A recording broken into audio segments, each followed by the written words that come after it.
3 taps on a table. That's all it was. Tap, tap, tap. Most people wouldn't notice. Most people would think it was just a fidgety child. But Maria Santos recognized that rhythm, because her deaf brother used to do the same thing. It was Morse code.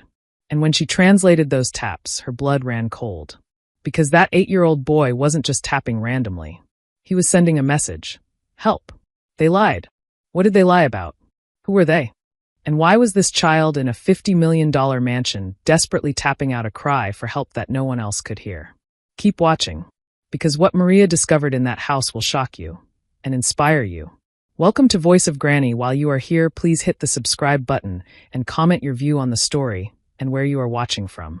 You know, sometimes the biggest mansions hold the loneliest children. That's what I learned when I heard about the Wellington estate in the hills of California. Behind those tall iron gates and marble columns lived a little boy named Lucas Wellington, just 8 years old, trapped in a world that had gone completely silent. His mother, Emily, had died in a car accident 3 years ago. After that, something broke inside Lucas. At first, everyone thought it was grief, that he'd stopped talking because the pain was too much. But then the doctors noticed something worse. His hearing was fading, day by day, week by week, until the world around him became nothing but muffled shadows. The doctors called it progressive hearing loss. His father, James Wellington, real estate tycoon worth billions, called it something else entirely. He called it stubbornness. He called it attention-seeking. He hired specialist after specialist, therapist after therapist, anyone who promised to make his son normal again. But Lucas just sat there at that long dining table, small and quiet, while adults argued around him. Nannies came and went like seasons. 7 of them in just 6 months. One lasted only 3 days. Another made it 2 weeks before she threw her resignation letter on the table and walked out, saying, "That boy doesn't want help." But here's the thing they all missed. Lucas wasn't refusing help. He was begging for it. Only nobody was listening. That's when Maria Santos entered the picture. She was 32 years old, a single mother with a daughter named Sophia, working 3 jobs just to keep their small apartment in the city. When the employment agency called about a housekeeping position at the Wellington estate, Maria almost said no. The pay was good, sure, but something about the way they described it felt cold. Minimal interaction with family members required, they said. Discretion is essential. Still, Sophia's school fees were overdue, and the landlord had started leaving notes under their door.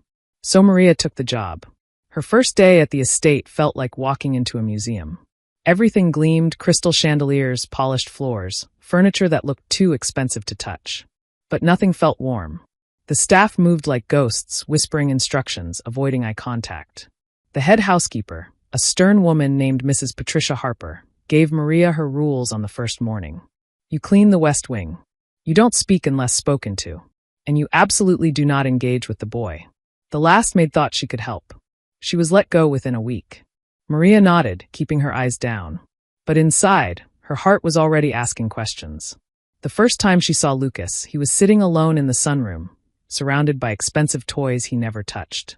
His small hands were moving under the table, forming shapes in the air, clumsy, half-remembered gestures that looked almost like sign language. But they were incomplete, like sentences without endings. Maria froze. Her younger brother, Diego, had lost his hearing when he was 5 after a terrible fever. Their mother couldn't afford treatments, so Maria had learned sign language to become his voice. She spent years translating the world for Diego, helping him navigate schools that didn't understand him, teachers who thought he wasn't trying hard enough. Diego died when Maria was 19. Pneumonia took him in 3 days. Before he passed, she held his hand and promised, "I'll never stop listening, even when the world forgets how." Standing there in that sunroom, watching Lucas's hands move in desperate, silent patterns, Maria felt that promise pull at her heart again. She walked closer, pretending to dust a shelf nearby. Lucas didn't look up, but his hands kept moving. Then his toy truck rolled off the table and clattered to the floor. Without thinking, Maria bent down, picked it up, and signed a simple word, "Careful." Lucas's head snapped up. His eyes went wide. For a moment, he just stared at her hands like he'd seen a miracle. Then slowly, shakily, he signed the word back. "Careful." From across the room, the butler's voice cut through the moment like a knife. "Miss Santos, the boy doesn't understand those gestures. You're confusing him. Please focus on your assigned tasks." Maria lowered her hands. Yes, sir, she said quietly. But as she turned to leave, Lucas tapped the table. 3 soft, deliberate taps. Tap, tap, tap. Maria's breath caught. Her brother used to do the same thing. 3 taps meant thank you. It was their secret code when words weren't enough. That night, lying on the narrow bed in the staff quarters, Maria stared at the ceiling and cried. Not out of sadness, but recognition. In a house full of people who had everything, money, power, education, it was the boy who couldn't hear who finally saw her. The next morning, she arrived early. As she polished the silverware in the dining room, Lucas appeared at the doorway. He didn't come closer, just stood there watching. Maria glanced around to make sure no one else was near, then raised her hand and signed, "Good morning." Lucas's face lit up. A real smile, bright and unexpected. He signed back, his movements clumsy but brave, "Good morning." Down the hall, Mrs. Harper was watching. Her expression turned cold as stone. "Miss Santos," she called out sharply. "My office. Now." Maria's stomach dropped. She set down the cloth and followed Mrs. Harper down the long corridor, feeling the weight of something terrible building in the air. Because in the Wellington estate, kindness wasn't just rare. It was dangerous. Let me tell you something about big houses. The bigger they are, the more rules they have. And the Wellington estate? It had rules for everything. When to speak. When to stay quiet. How to fold towels. How to walk so your footsteps didn't disturb the peace. But the biggest rule of all was this: don't get involved with Lucas. Mrs. Patricia Harper ran that house like a general running an army. Every clock had to tick in unison. Every picture frame had to hang perfectly straight. Even the flowers in the garden were trimmed into identical shapes, as if nature itself needed discipline. She'd been working for the Wellingtons for 15 years, long before Lucas was born. She was there when Emily Wellington died, and she watched James Wellington turn from a grieving husband into a man who buried his feelings under work and control. Mrs. Harper understood that survival in this house meant one thing: order above all else. The morning she called Maria into her office, the air felt heavy. Mrs. Harper didn't sit down. She stood by the window, hands clasped behind her back, looking out at the perfectly manicured lawn. "Miss Santos," she began, her voice cool and measured, "I've been informed that you attempted to communicate with Lucas using hand gestures." Maria kept her voice steady. "I was just trying to help him feel comfortable, ma'am." Mrs. Harper turned around, and her eyes were like ice. "Comfortable? That boy has had every advantage money can buy. Therapists, specialists, private tutors. What he needs isn't comfort. What he needs is discipline." "But ma'am, he's just a child." "A child who refuses to cooperate," Mrs. Harper interrupted. "Mr. Wellington has invested millions trying to help his son. Every expert says the same thing. Lucas is capable of improvement, but he chooses not to try. Your gestures only encourage his defiance." Maria wanted to scream. She wanted to tell Mrs. Harper that Lucas wasn't defiant, he was drowning. But she needed this job. Sophia was counting on her. So she swallowed her words and nodded. "I understand." "Good," Mrs. Harper said, her tone softening just slightly. "You're a hard worker, Maria. Don't throw this opportunity away by overstepping. Remember your place." Those last 3 words hung in the air long after Maria left the office. Remember your place. It wasn't just about the job. It was about something deeper, something that had followed Maria her whole life. The unspoken message that people like her, immigrants, housekeepers, women with accents and calloused hands, should stay invisible. But how could she stay invisible when Lucas was looking right at her? Over the next few days, Maria tried to follow the rules. She cleaned in silence. She avoided eye contact. But Lucas kept finding her. He'd appear in doorways and hallways, watching her with those big, hopeful eyes. And every time, he'd tap the table or the wall. Tap, tap, tap. "Thank you." Then one afternoon, everything changed. James Wellington was hosting a business luncheon in the garden. Politicians, investors, journalists, all gathered under white tents, sipping champagne and talking about deals worth millions. Lucas sat beside his father at the head table, wearing a suit that looked 3 sizes too big. The boy tried so hard to fit in. He watched his father's mouth, trying to read lips.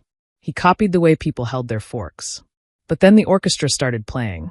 Violins and cellos filling the air with sound Lucas couldn't hear, but could feel, vibrating through his chest like an earthquake.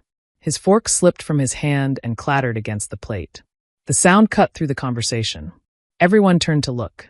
Lucas's breathing got faster. His hands started shaking. He began signing frantically. Too loud, too much, help me, but nobody understood. To them, he just looked like a child having a tantrum. A woman in a pearl necklace whispered to her husband, "Poor thing. He needs proper care." Another man muttered, "What he needs is discipline." Maria was serving drinks at the edge of the garden. She saw Lucas's panic from across the lawn, and every instinct in her body screamed at her to help. She looked toward Mrs. Harper, who shook her head sharply. "Don't you dare." But Maria had made a promise to her brother. She'd promised to never stop listening, even when the world did. She set down her tray and crossed the garden. Every step felt like defiance. Guests stared. Mrs. Harper hissed her name. But Maria didn't stop until she knelt beside Lucas. "Hey," she whispered, even though she knew he couldn't hear her. Then she signed slow and clear, "Breathe. You're safe. I'm here." Lucas's wild eyes found hers. His hands stopped trembling. One breath, then another. The panic melted away. The garden went silent. Even the orchestra had stopped playing. Every camera, every guest, every whisper turned toward them. And then, from the balcony above, came a voice that made the air feel heavier. "Who authorized you to touch my son?" James Wellington descended the stairs slowly, each step echoing like a judge's gavel. He was tall, silver-haired, wearing a suit that probably cost more than Maria made in a year. His expression was unreadable, but his eyes were sharp. Maria stood up, her heart pounding. "Nobody, sir. But he needed help. He needed discipline," James said coldly. "And you needed to follow instructions." Mrs. Harper rushed forward, trying to smooth things over. "Sir, I apologize. Miss Santos has been warned multiple times about overstepping." "Then perhaps warnings aren't enough," James said. He looked at Maria without blinking. "You're dismissed. Effective immediately. Security will escort you out." Gasps rippled through the crowd. Cameras clicked. This was going to be in tomorrow's society pages. Billionaire fires Maid at charity luncheon. Maria's throat tightened, but she refused to cry. Not here. Not in front of these people. She turned to Lucas one last time. He was shaking his head, tears streaming down his face. Then he did something that made everyone freeze. He slammed his fist on the table. Once. Twice. 3 times. Bang. Bang. Bang. Mrs. Harper gasped. "Lucas, stop that immediately." But Maria understood. 3 hits. "Thank you." He was saying thank you. She knelt down one more time, ignoring the security guards approaching from behind, and signed, "I'll come back. I promise." Lucas nodded, tears falling, but his eyes were steady. He believed her. As Maria walked through the garden toward the gates, she heard the whispers follow her. Who was she? She calmed him down. Why would they fire her? Behind her, Lucas made a sound. Not a word. He couldn't form words anymore. But a low, broken hum that cut through the garden like a cry for help. And for the first time, the people in that beautiful, expensive garden felt something they usually ignored. Shame. The bus ride home felt like the longest journey of Maria's life. Rain streaked down the windows, blurring the city lights into smudges of color. She sat in the back, still wearing her uniform, her hands trembling in her lap. She should have been angry. She should have been planning what to tell Sophia, how to explain that mommy lost another job. But all she could think about was Lucas's face, those desperate eyes, those trembling hands slamming the table. Bang, bang, bang. 3 times. Thank you. But there was something else. Something that had been nagging at Maria since that moment. The rhythm of Lucas's taps wasn't random. Her brother Diego used to teach her Morse code as a game when they were kids.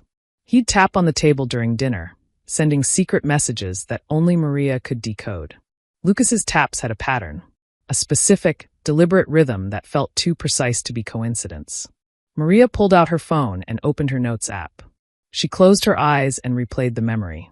Not just the 3 taps from today, but all the other times. The taps from the dining room. The taps from the sunroom. She wrote them down, counting the intervals. Then she translated them using the Morse code chart Diego had drawn for her years ago, a wrinkled piece of paper she still kept in her wallet. Her blood ran cold. HLP, THEYLIED. "Oh my God," Maria whispered. Lucas wasn't just saying thank you. He was telling her something. Something terrible. By the time Maria got home, it was past midnight. Sophia was asleep on the couch, homework scattered around her. Maria covered her daughter with a blanket, kissed her forehead, then sat down at their tiny kitchen table. She couldn't stop thinking. They lied. What did that mean? Who lied? About what? Maria thought back to her conversations with the other staff. The gardener had mentioned that Lucas's hearing loss started suddenly, right around the time of some big business deal. The cook said Mrs. Harper and a private doctor used to have closed-door meetings about the boy's treatment plan. Even the butler once muttered that the young master's condition was unfortunate but necessary. Necessary? What kind of hearing loss is necessary? Maria made a decision. A dangerous one. But she'd promised Diego she'd never stop listening, and she'd promised Lucas she'd come back. The next morning, before dawn, Maria returned to the Wellington estate. Not through the front gate, but through the service entrance near the kitchen, a door she'd used 100 times during her brief employment. She knew the guard rotations. Shift change at 6 a.m. Delivery trucks at 7. She slipped inside like a shadow. The house was still asleep. No voices, no footsteps, just the hum of expensive silence. Maria moved through the hallways she'd cleaned, her heart pounding so hard she could feel it in her throat. She needed proof. Real proof. Not just hunches and Morse code. Mrs. Harper's office was on the second floor. The door was locked, but Maria had watched the housekeeper open it enough times to know where she hid the spare key. Inside a decorative vase by the window. The lock clicked open. Maria slipped inside and closed the door behind her. The office was immaculate. Everything organized, labeled, filed away. Maria went straight for the desk, pulling open drawers as quietly as she could. Bills. Schedules. Staff evaluations. Nothing unusual. Then she found the locked cabinet behind the desk. Maria grabbed a letter opener and worked at the lock. It took 3 tries, but finally the cabinet popped open. Inside were medical files. Dozens of them. All labeled with Lucas's name. Maria's hands shook as she flipped through them. Prescriptions for medications she didn't recognize. Progress reports from a Dr. Raymond Foster. And then, buried near the bottom, she found it. A memo dated 3 years ago. The week after Emily Wellington died. Subject: Behavioral Compliance Program, Lucas Wellington. Status: Approved by J.W. James Wellington. Objective: Manage post-trauma behavioral disruptions ahead of the Riverside merger. Public sympathy for a grieving child is acceptable. Extended behavioral issues are not. Timeline: 6 months. Treatment plan: Combination therapy involving sedatives and experimental neurological suppressants to manage emotional outbursts. Dr. Foster advises potential auditory side effects, but benefits outweigh risks given timeline constraints. Maria read it 3 times, her hands shaking harder with each word. They did this to him. They made him deaf. Not to help him grieve, but to silence him. Because a crying, traumatized child didn't fit James Wellington's business timeline. Maria pulled out her phone and photographed every page. Every prescription. Every memo. Every note that proved Lucas's hearing loss wasn't natural. It was inflicted. She was sliding the files back into the cabinet when she heard voices in the hallway. Have you seen the reports from Dr. Foster? It was Mrs. Harper. I told him to bury them. Another voice. Male. Clipped. That was the doctor himself. Maria's breath caught. She ducked behind the desk just as the office door opened. We can't keep avoiding this, Dr. Foster said. The boy's condition is worsening. If anyone investigates. No one will investigate, Mrs. Harper interrupted coldly. James Wellington owns half the medical board in this state. And that maid who caused the scene? She's been dealt with. No credibility, no platform. And if she talks, who would believe her? A housekeeper with no proof against one of the wealthiest men in California? Please. Maria's heart hammered. She held her breath, praying they wouldn't notice the cabinet was unlocked. After what felt like an eternity, they left. The door clicked shut. Maria waited 5 full minutes before moving. Then she grabbed her phone, checked that all the photos were saved, and slipped out of the office. But she didn't leave the estate. Not yet. She had one more stop to make. Lucas's bedroom was at the end of the east wing. Maria found him there, sitting by the window in his pajamas, staring out at the garden where the luncheon had been held yesterday. She knocked softly on the doorframe. He turned, and when he saw her, his whole face lit up. He signed quickly, desperately, "You came back." Maria crossed the room and knelt in front of him. She signed slowly, carefully, so he'd understand every word. "They hurt you. They made you deaf. But I'm going to make sure everyone knows the truth." Lucas's eyes filled with tears. He signed back, his hands trembling, Will they believe you? Maria took his small hands in hers. They will. Because you're going to help me tell them. Outside, the sun was rising. The mansion was waking up. Security would be doing their rounds soon. But Maria wasn't afraid anymore. Because she had proof. She had Lucas. And most importantly, she had a plan. Tonight was James Wellington's charity gala, the biggest event of the year. 500 guests. Every journalist in the state. Cameras everywhere. If Maria was going to expose the truth, that was her stage. She signed one more thing to Lucas. Trust me. He nodded, wiping his tears, and signed back, I do. The Wellington estate had never looked more beautiful. Crystal chandeliers sparkled like fallen stars. The ballroom glowed with golden light. Waiters in crisp white jackets glided between guests holding champagne flutes. Outside, luxury cars lined the circular driveway for half a mile. This was James Wellington's night. The annual charity gala that raised millions for children's hospitals. Ironic, considering what he'd done to his own son. Tonight, he'd announce his company's expansion into international markets, a deal that would add another billion to his empire. Every powerful person in California was here. Senators, tech CEOs, Hollywood producers. And every single one of them would applaud James Wellington like he was a hero. Unless Maria Santos had anything to say about it. She stood outside the service entrance, wearing a borrowed catering uniform, her heart pounding like a war drum. Getting back inside had been easier than she expected. The catering company was understaffed, and in the chaos of setup, one more face blended in perfectly. In her pocket was a small USB drive containing every photo she'd taken from Mrs. Harper's office. Every prescription. Every memo. Every piece of evidence that proved what they'd done to Lucas. But evidence alone wasn't enough. People ignored evidence all the time when it was inconvenient. What Maria needed was something they couldn't ignore. She needed Lucas's voice, not spoken but shown. She needed the world to see him, really see him, and understand what he'd been trying to say all along. Maria had spent the afternoon coordinating with someone who could help. Carmen Rodriguez, a tech-savvy college student who volunteered at the community center where Maria sometimes took Sophia. Carmen owed Maria a favor. Maria had helped her mother when she was sick last year. You sure about this? Carmen had asked when Maria explained the plan. I'm sure, Maria said. Can you do it? Carmen grinned. Give me 30 minutes with their AV system, and I'll make sure the whole world hears him. Now, as the gala reached its peak, Maria moved through the ballroom like a ghost, carrying trays, keeping her head down. Mrs. Harper was there, of course, playing hostess, her fake smile plastered on for the cameras. She hadn't noticed Maria yet. At the front of the ballroom, James Wellington stood at a podium, microphone in hand, looking every inch the philanthropist. Lucas sat beside him in a small chair, wearing a suit that was too formal for an 8-year-old, his face blank and distant. Ladies and gentlemen, James began, his voice smooth and confident. Tonight we celebrate not just success, but purpose. The Wellington Foundation has raised over $50 million for children in need. The crowd applauded. Cameras flashed. Because every child deserves a chance to be heard. Maria almost laughed at the bitter irony. She caught Carmen's eye from across the room. Carmen was crouched near the AV booth, laptop open, working quickly. She gave Maria a thumbs up. It was time.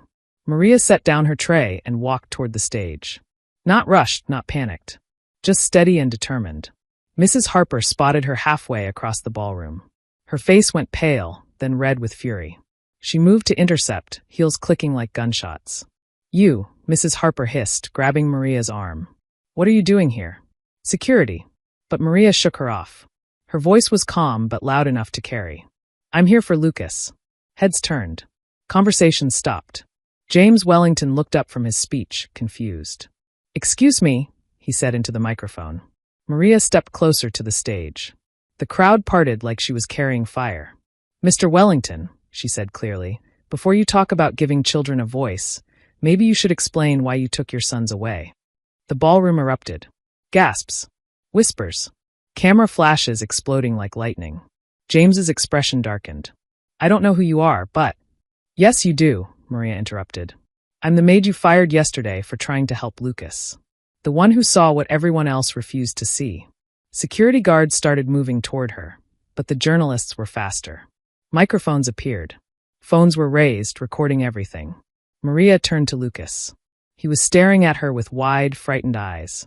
She signed to him, slow and clear so anyone watching could see. Tell them. Show them what you told me. Lucas hesitated. His small hands shook. The ballroom was silent now, everyone watching. Then, trembling but determined, Lucas stood up.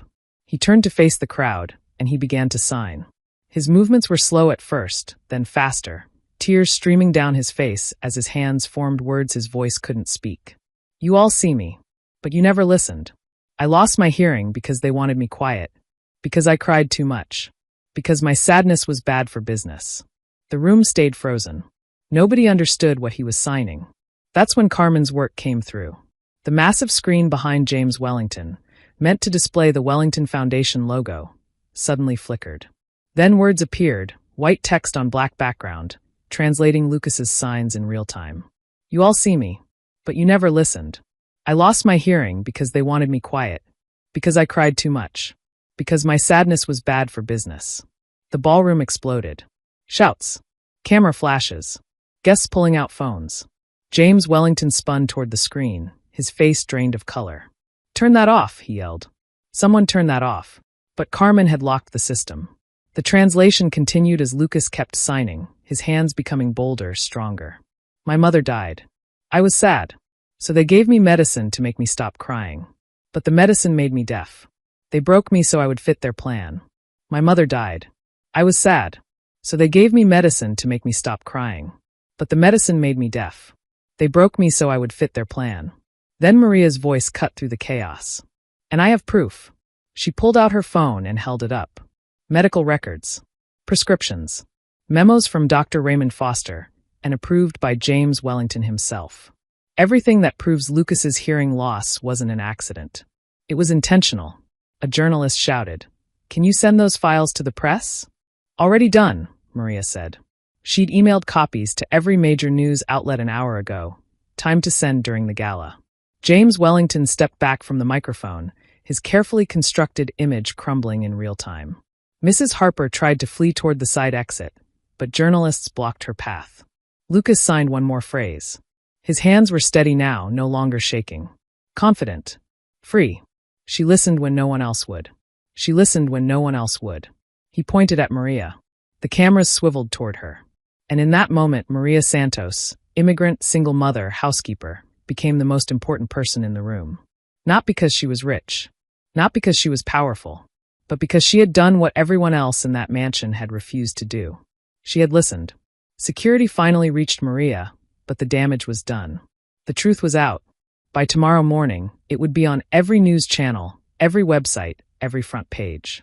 As they escorted her toward the exit, Maria looked back at Lucas one more time. He was standing tall now, no longer small and hidden. He raised his hand and signed 3 clear words. Thank you. For everything. Maria signed back. You're free now. And for the first time since his mother died, Lucas Wellington smiled like he meant it.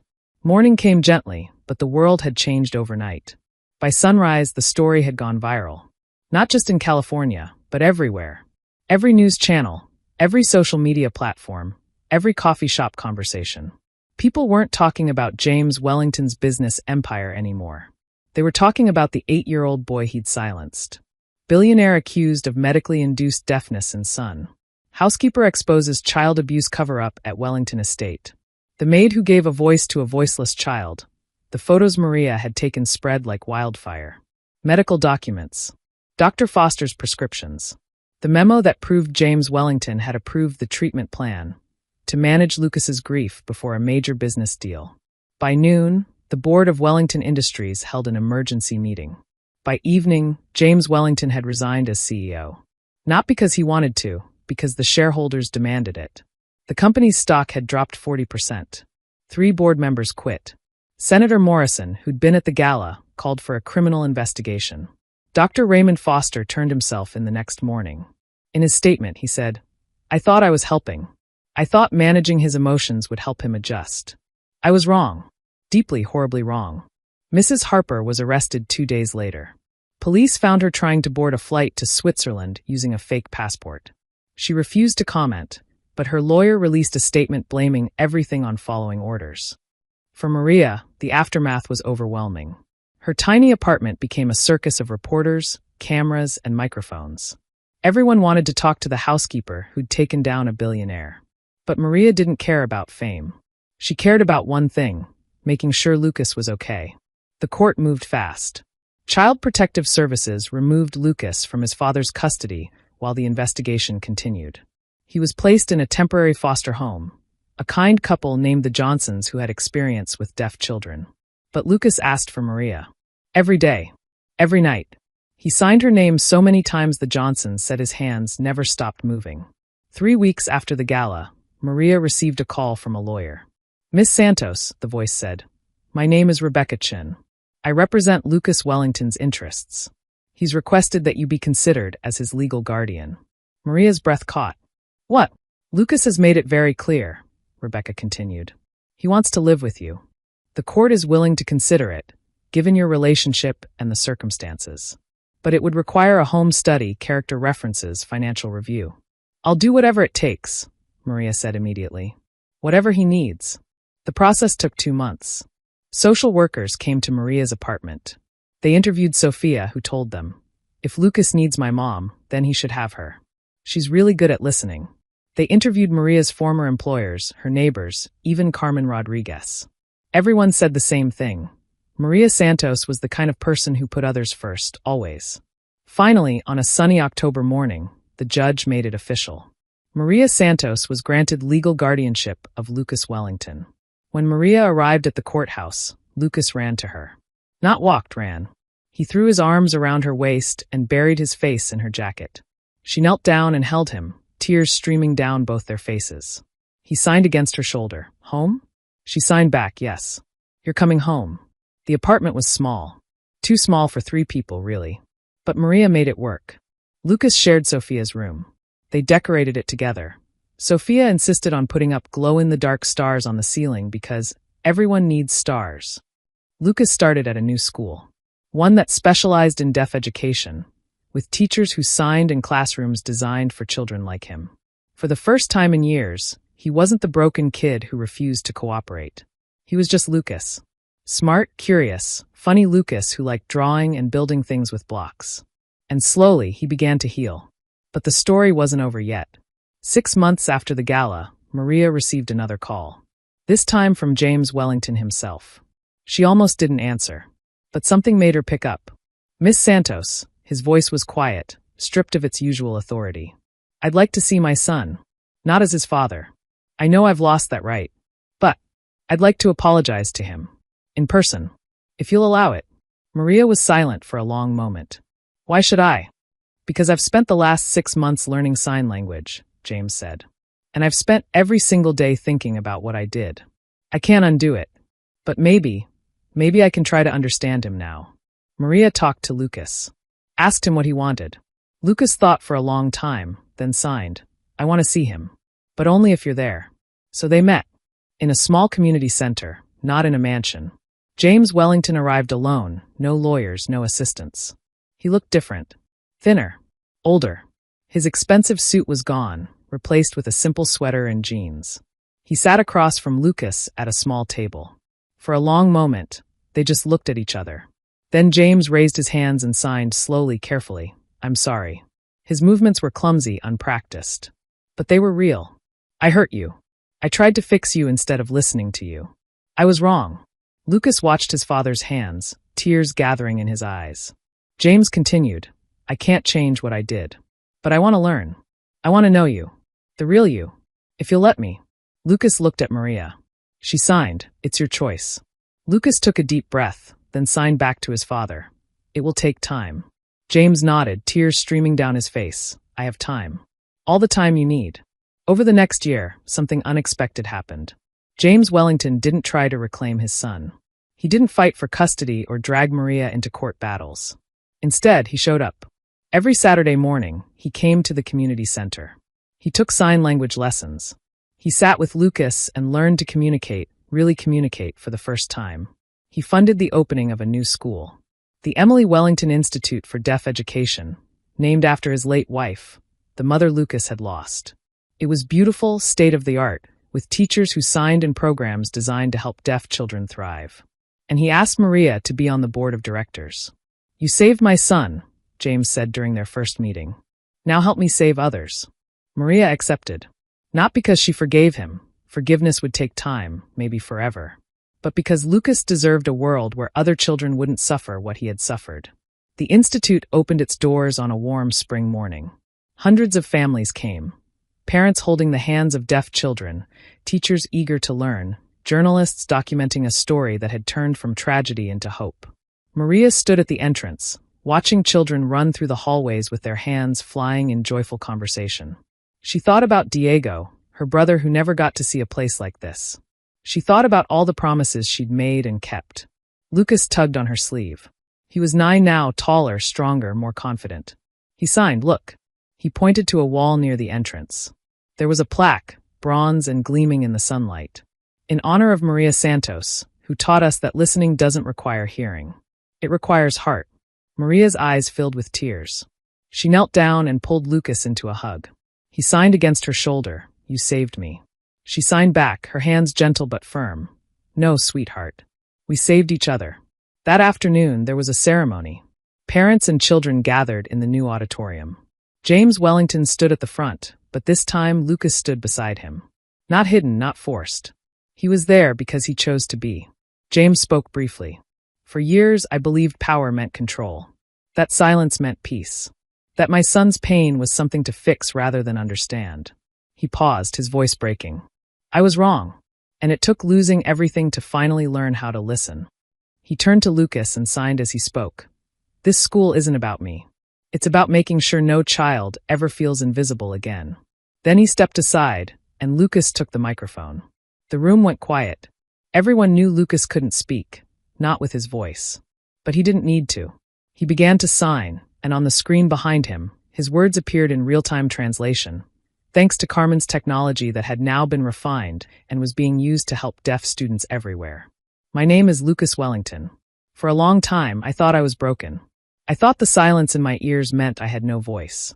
But then someone showed me that silence doesn't mean you have nothing to say. It means the world needs to listen harder." Parents wiped tears from their eyes. Children watched with rapt attention. Maria Santos didn't just teach me sign language. She taught me that I matter. That my feelings matter. That I deserve to be heard, even when I can't speak. He paused, looking out at the audience of children who understood exactly what he meant. "To every kid here who feels invisible, who feels broken, who thinks nobody understands, I see you. And I promise there are people who will listen. You just have to keep signing until they do." The auditorium erupted in applause, but more than that, in signing. Hundreds of hands rose in the air, fingers moving in the sign for "I see you." The universal gesture that had started with Maria in that mansion and had now spread to a movement. After the ceremony, as the sun began to set, Maria sat on a bench in the school's garden. Sophia sat beside her, doing homework. Lucas was playing with other children near the fountain, his hands moving in animated conversation, his laughter silent but absolutely real. James Wellington approached quietly and asked if he could sit down. Maria nodded. They sat in comfortable silence for a moment, watching the children play. "Thank you," James said finally. "Not just for saving Lucas, but for teaching me what it means to be a father." Maria looked at him. "You're learning. That's what matters." "I'll never stop," James said. "I promise you that." Maria believed him. Not because he was rich or powerful, but because she'd watched him show up week after week, learning to communicate with his son in a language of patience and love. As the evening deepened, Maria thought about how far they'd all come. From a mansion built on silence to a school built on understanding.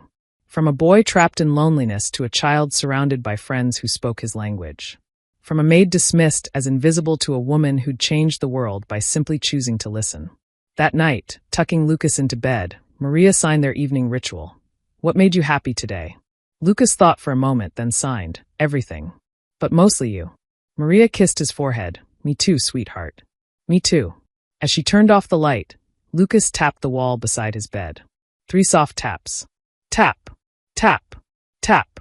"Thank you." Maria tapped back. 3 times. "You're welcome." And in that small apartment filled with love, the silence wasn't empty anymore. It was full of understanding, full of connection, full of a family that had found each other against all odds. 5 years later, the Emily Wellington Institute had grown into a network of 12 schools across the country. Thousands of deaf children were thriving, learning, being seen. Maria Santos had become a national advocate for deaf education. She traveled to schools, spoke at conferences, and trained teachers. But she never forgot where she came from. Every month, she volunteered at community centers in low-income neighborhoods, teaching sign language to families who couldn't afford expensive programs. Lucas, now 13, was thriving. He discovered a love for architecture, designing buildings where sound wasn't necessary for beauty or function. He wanted to create spaces where deaf and hearing people could exist together equally. Sophia had graduated high school with honors and was studying social work, inspired by her mother's example. And James Wellington? He'd never returned to his corporate empire. Instead, he dedicated his fortune to the foundation, working alongside Maria to expand programs, fund research, and fight for legislation protecting deaf children. He and Lucas met every week. They went to baseball games, museums, parks. They communicated in sign language, slowly but surely building a relationship based on understanding rather than control. One evening, at the annual Institute Gala, so different from that terrible night years ago, Maria stood at the podium, looking out at a room full of families who'd been helped by their work. "People ask me all the time," she said, her hands signing as she spoke so Lucas could follow along from the front row. "They ask me how I found the courage to stand up to one of the wealthiest men in America. How I risked everything for a child I barely knew." She paused, her eyes finding Lucas in the crowd. "And I tell them, I didn't find courage.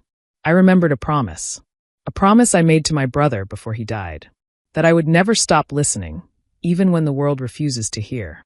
Her voice grew stronger. "Every child deserves to be heard. Not fixed, not silenced, not medicated into compliance. Heard, seen, understood. That's not radical. That's basic human dignity." The room erupted in applause, hands signing, people standing, tears flowing. Maria stepped down from the podium and walked directly to Lucas. He stood and signed, "I'm proud of you." She signed back, "I'm proud of you too." They hugged, and in that moment, surrounded by hundreds of people who now understood that communication isn't about sound. It's about connection. Maria knew that every risk had been worth it. Because sometimes the bravest thing you can do isn't speaking up. It's listening when everyone else has stopped. It's seeing someone when the world has made them invisible. It's loving someone not despite their differences, but because of their wholeness. And it's remembering that every single person, no matter how small, how quiet, how different, deserves to be heard. That night, after the gala ended and the crowds went home, Maria stood outside the Institute, looking up at the building that had risen from ashes of pain and grown into a beacon of hope. Lucas came to stand beside her, slipping his hand into hers. He didn't sign anything. He didn't need to. Because sometimes the most powerful language isn't words or signs. It's simply being present. Being there. Saying without saying, "I see you. I hear you. You matter." And in a world that often moves too fast to notice the quiet ones, the struggling ones, the different ones, that message, that promise, that love, changes everything. The end. This is a story about listening when the world goes silent. About seeing when others look away. About one woman who proved that courage doesn't always roar. Sometimes it whispers, "I see you," and refuses to turn away. If this story touched your heart, remember, there's a Lucas in your life. Someone who needs to be heard. Someone waiting for you to listen. Be the person who stops, who notices, who says, "I see you." Because that's how we change the world, one act of listening at a time.